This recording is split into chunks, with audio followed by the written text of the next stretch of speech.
Hello and welcome to Java with Janice. Today I'm having some iced coffee from Addicted to the Bean. I'll show you that place in just a minute.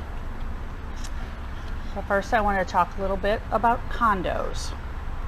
When I first moved here, and my friend from Missouri told me, whatever you learned in Missouri about condos, just forget it in Florida. It's a whole different ball game. And he was right.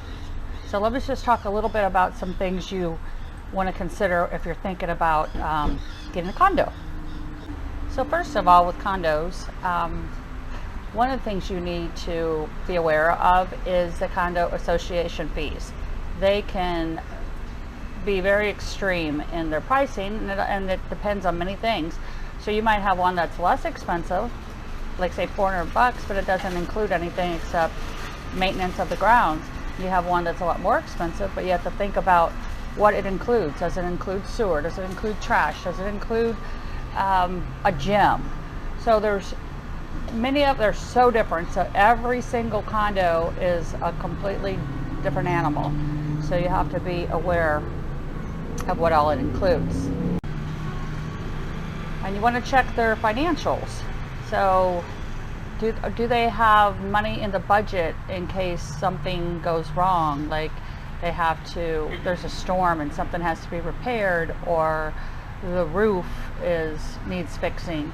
So you really want to kind of check out their financials and then past record of board meetings. And along with the financials, have they had any assessments lately? And did they have money in the budget for this assessments, or is one coming up? I just had a condo that was along the beach, and they were having to redo all of the porches, the balconies.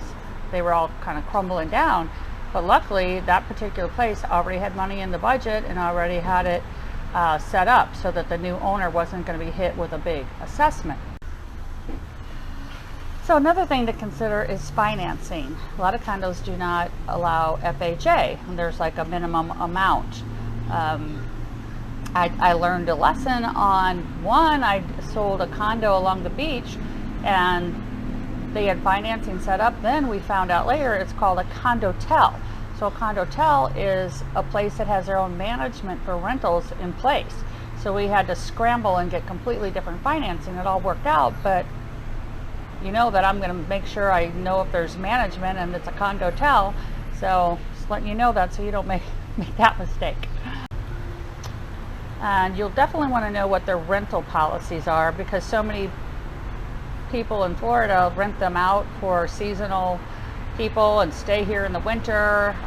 So they are all different. There's some places that are like you can do it daily, which are rare, weekly, bi-weekly, monthly, only every 3 months, once a year.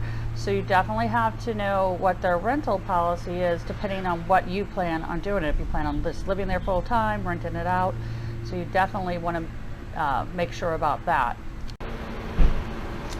Another thing you might want to consider when you're with a condo, living in a condo complex, is what are the neighbors like? So you might want to visit the complex, different times of the day, see what's going on, talk to the neighbors. Neighbors tell you everything.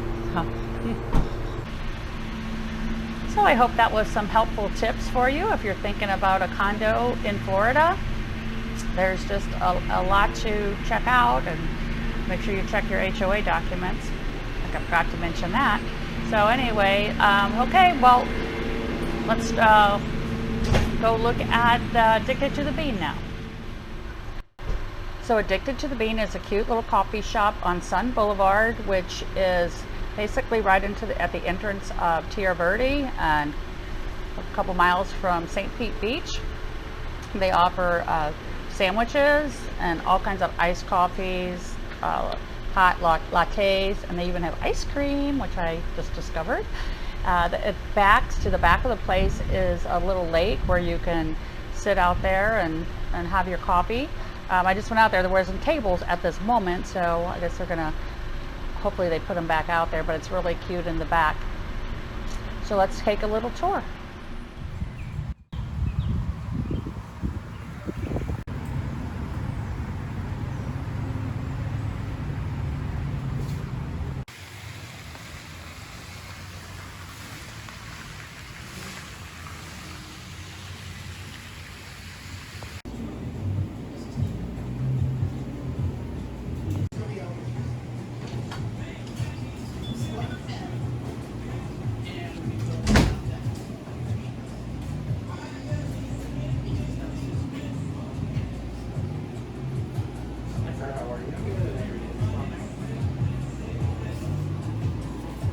have ice cream too.